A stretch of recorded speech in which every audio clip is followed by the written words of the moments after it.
What's going on? It's the Scotian Canadian, and the Habs just completed a successful and exciting preseason, and the regular season's about to start. It's time to get hyped for hockey. Here's everything you need to know about the Montreal Canadiens heading into the 2018-19 season.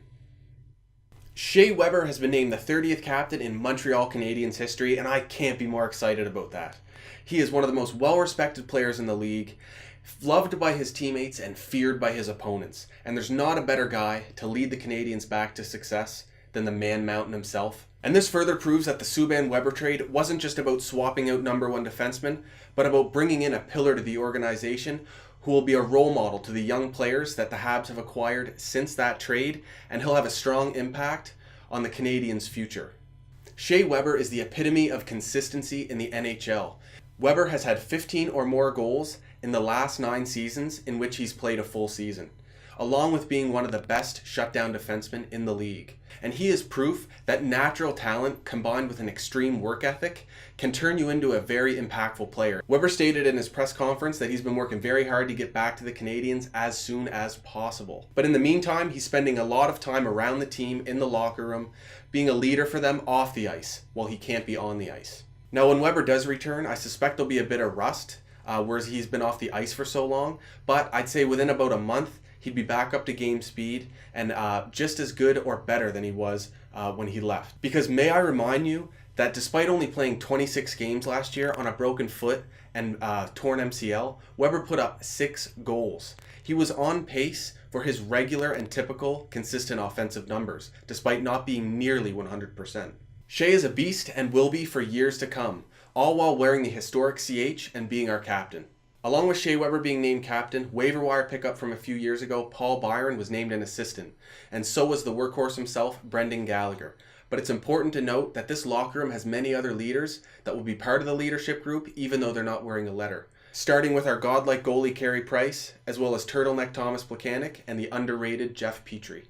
Just like Paul Byron, Andrew Shaw is 100% ready to start the Montreal Canadiens season. Both of these players put extreme hard work in on their off seasons to be able to return earlier than expected. More great news for Habs fans. Jesperi Kotkaniemi, our 3rd overall pick from the most recent draft, has earned himself a spot on the Montreal Canadiens opening night roster. Kotka had a very impressive training camp, improving and seeming more comfortable after each game he played. He had a nasty snipe in the first preseason game he played and followed that up in the next few games with some very impressive and deceptive playmaking. He is positionally sound all over the ice, makes smart decisions, and reads the plays very well and very fast for a player of his age. Every game he played in preseason, he seemed to be one of, if not the best player on the ice, at just 18 years old. He's definitely an elite prospect with the potential to become the 1C that this team has needed for decades. But he's not that right now.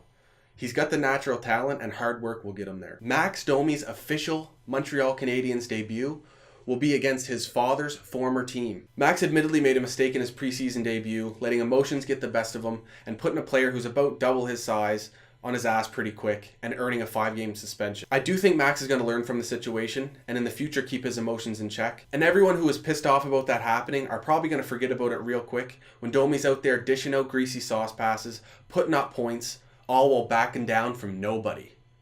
I also want to quickly point out some preseason standouts. First, Arturi Lehkonen led the team in scoring during the preseason. He had 3 goals. He dealt with some nagging injuries last year, so that might have been one of the reasons why he wasn't able to repeat his 18-goal performance from the season prior. I'm expecting big things from him this season, so keep an eye on him once the regular season starts. Newcomer Matt Pekka had a great training camp and earned himself a spot on the roster. He's a very fast skater who has a knack for finding open areas on the ice. Honestly, he reminds me of a bit more of a playmaking version of Sir Paul Byron.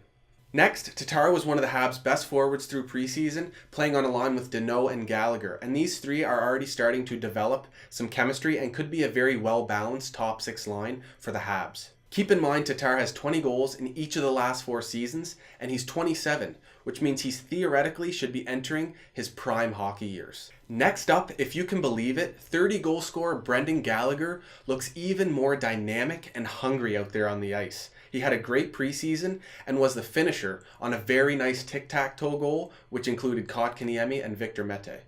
Now, speaking of Mete, the pair with him and Juleson looked absolutely phenomenal through preseason. These are two young players with a ton of potential, and they've already started to gel quite quickly. They're both very good at retrieving pucks, but their play styles complement each other, where Juleson is more the first pass guy on the breakout, whereas Mete is the fast skater who can break through the neutral zone and enter the O zone. I also noticed both of these players are willing to jump up in the cycle, which is a huge change from the systems the Habs were running last year. What this team desperately needs is a more active defense in the O zone. Hopefully Mete and Juleson can bring that all throughout next season.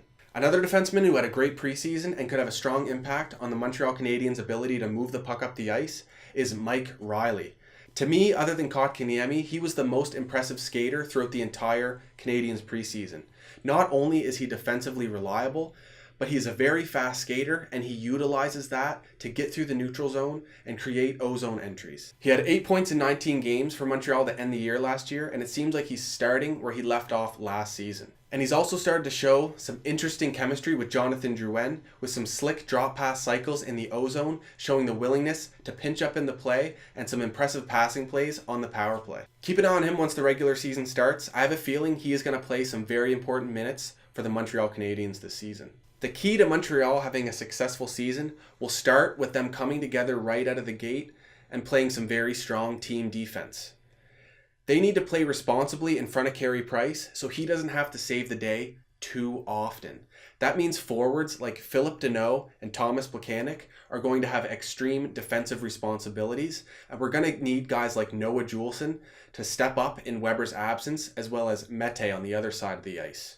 Petrie will also have to play some very important minutes, and now of course the Habs will have to rely on Price at numerous times throughout the season, but he was drafted and developed by the Canadiens. I see nothing wrong with a team having to rely on their best player when times get tough. And they're definitely going to have to rely on him while Shea Weber is out to start the season, but he'll also need support from his team if they are going to survive Shea's injury for the first couple months. So to start, we need to see an improved PK, a better season from Karl Alzner, some responsible 5-on-5 play from Juleson and Mete, and some solid puck moving from Mike Riley on the left and Jeff Petrie on the right. Team defense, which includes having above average goaltending, responsible 5-on-5 play, like winning 50-50 puck battles along the boards, limiting turnovers, and making smart puck decisions that lead to consistent puck possession, and most importantly, capitalizing on power plays, is how this team can push for a playoff spot this season.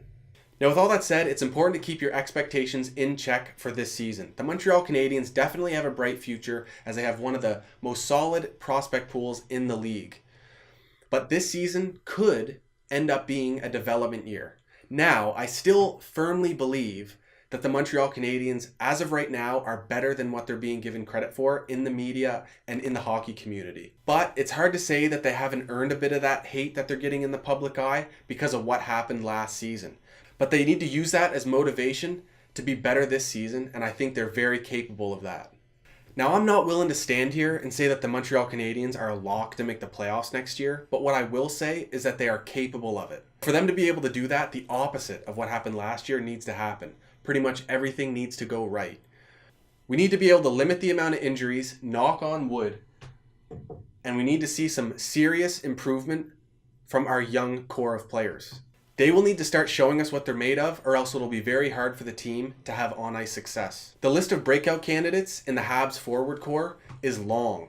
I'd like to see improvements from players like Max Domi, Jonathan Drouin, Arturi Lehkonen, Charles Hudon, and Nikita Scheerbeck. But the chances of all of them breaking out in the same season is very low. But I would like to see a couple of them make some serious improvements on their offensive output from last year. It's also important to note that just because Jesperi Kotkaniemi has made the team's opening roster does not mean he will be with the team for a full season. This guy just turned 18 years old 2 months ago. When he plays Wednesday night in the Habs season opener, he will be the first player born in the year 2000 to play for any of the 4 major sports leagues. Definitely keep an eye on him through preseason and get hyped for what he will bring to this team in the future, but the Habs have 9 games to determine whether or not he's going to play in the NHL and start his NHL career right away. So don't be surprised if he ends up getting sent back to Europe, as it might be what is best for his individual development as well as for the team's future, as it might not be the best decision to start his entry-level contract this year. If he plays more than 9 games, that means the first year of his contract will officially have started. So unless he's undeniably ready for the NHL, I still think there's a good chance he could get sent back to Europe. So here's a quick look at the projected roster to start the season. Obviously this could fluctuate and change very quickly, but this is what we've been seeing in practice thus far. So what I'm about to say are my final predictions for the Montreal Canadiens 2018-19 season. Not necessarily expectations, but my predictions. I'm going to predict that everything goes right. Price returns to form, Shea Weber returns from his injury and starts blasting rockets and lighting sockets. Duren adds 20 points to his offensive totals from last year. Domi hits 40 apples. Lek proves that he can snipe Genos in the NHL. Between him and Tatar, they make up for the loss of Max Pacioretty's goals. Mete and Juleson play some very solid 5-on-5 hockey and help us survive the Shea Weber injury to start the season. And Mike Riley proves to us that he was an absolute steal for a 5th-round pick and becomes a top 4 defenseman in the NHL. And in the end, the Habs get 3rd in the Atlantic Division and face the Toronto Maple Leafs in round 1 of the playoffs. So that's about it. If you like my videos, please subscribe. Follow me on Twitter at ScotianCanadien. I bleed blue, blanc, et rouge, and my blood type is B positive. Yours can be too. Hockey's about to start, baby. F the Leafs, f the Bruins. Go Habs, go! Woo!